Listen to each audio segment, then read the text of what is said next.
Yo, what's going on guys? RealSykes here, and in today's video, I'm going to be showing you the ultimate build guide in Outbreak to get to those high levels. Now, as you can see from the background footage, I made it all the way to round 30, and the only reason I didn't progress further is because, well, I got kind of bored.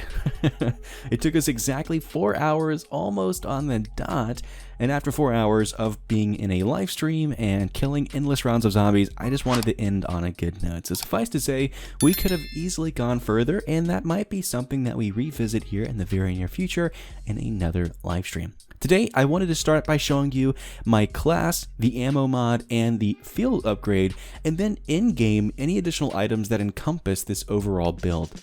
So without further ado, let's quickly dig into the weapon class I'm using, which is going to be the Hauer 77. You guessed it, and if not, well, now you know. It's important to note that right now you're seeing the last stop. This is just a variation of the Hauer 77 that I got through the armory. I really like it. I just really like the camo, and that's why I chose it. So first up is the optic. We aren't using one. I don't recommend using it in zombies, and more importantly in Outbreak. Past round 7, the zombies become incredibly fast, and by virtue of being super fast, you don't really have a lot of time to be doing a whole heck of a lot of ADSing. Next up is the muzzle. That's going to be the duck bill choke. That's going to provide a 50% wider pellet spread, something I definitely recommend using. Next up is the barrel. That's going to be the 25.2 task force.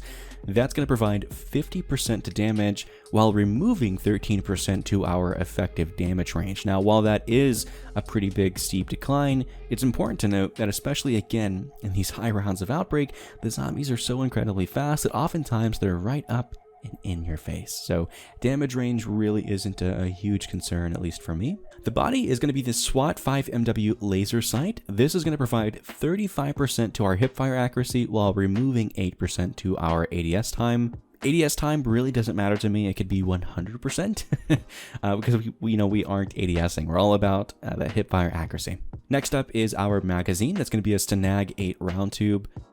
This is going to provide 60% across the board to our magazine ammo capacity, our max starting ammo, as well as our ammo capacity. The con or downfall here is it does remove 25% to our reload quickness, but it's important to note that once you pack punch this baby once or twice, every single time you shell a shotgun shell in the gun, it's going to reload multiple shells at a time. So you can reload very, very quickly, regardless if the reload quickness is a little slower. And then for handle, we actually aren't using one. You're going to see a lot of the handles. The only thing they do is improve the speed by which you aim down and or your flinch resistance, neither of which I find too incredibly useful because we aren't really ADSing. And then for our stock, we're using the SAS combat stock. This is going to provide 5% to our shooting movement speed and 20% to our aim logging movement speed, while removing 15% to our hipfire accuracy.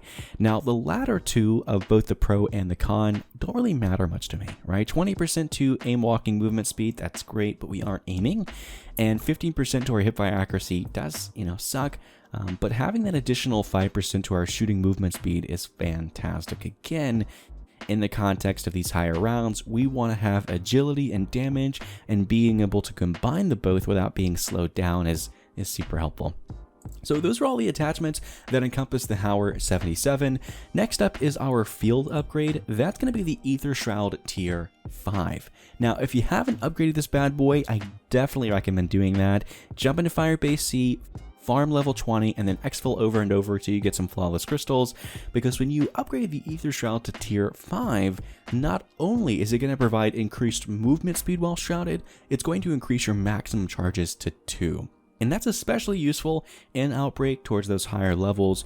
You can get downed almost immediately. Faster sometimes than you can even go into the Ether Shroud, you can get downed. So having 2 of those bad boys on reserve is fantastic. Personally, in my opinion, I'm not the biggest fan of the Ether Shroud. I much prefer using Ring of Fire Tier 5. But again, we're all about agility and damage and having all types of backups just in case you get stuck.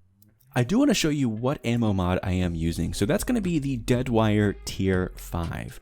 Now, personally, I've never used Deadwire Tier 5 up until about maybe a week or so ago, and my goodness, it's incredibly overpowered, so much so that it might even get nerfed in a future patch. So Deadwire Tier 5 is exactly what it sounds like, though the idea is it shoots a wire or an arc of electricity at zombies, and recently with the 2 additional tiers to Deadwire, 1, special enemies can be stunned, which is fantastic. In the latter is on stun, arcs of electricity can jump and spread to the stun of 5 nearby enemies, and it cools down every 30 seconds. Now that we're in game, I want to show you a few additional items that I use into the ammo mod, the field upgrade, and the overall weapon class. So the next item is going to be the Die Shockwave. This bad boy is incredibly useful at eliminating bosses in those later rounds. So I only exclusively use it for draining the health of elites.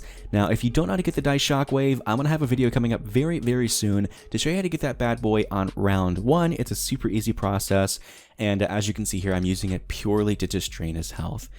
In addition to the Die Shockwave, I do always recommend carrying at least 2 monkeys with you. So monkey bombs, you can throw those down. And exactly what I'm doing here is I threw a monkey down, distracted the zombies, I can drain his health. So we'll kind of speed up that process here momentarily. You can kind of see I successfully performed the elimination, doing exactly what I told you I was doing. So throwing down a monkey, eliminating him with the Die Shockwave. And outside of using the monkeys and the Die Shockwave, I always recommend carrying a chopper gunner with you. So that's something you can obviously craft through the crafting station. The chopper gunner is especially useful if you get in those sticky situations where you're blocked into a corner, you can't get out, you know you're about to go down. You can whip out that chopper gunner and it's definitely useful. In addition to having the chopper gunner for just those sticky situations, you almost certainly would want a chopper gunner in the event that you're exfilling. So drop a comment below if you found the video helpful, and I'd appreciate it if you guys show some support by liking, subscribing, and hitting that bell notification icon to be notified when we upload next. Thanks as always, and until next time, peace.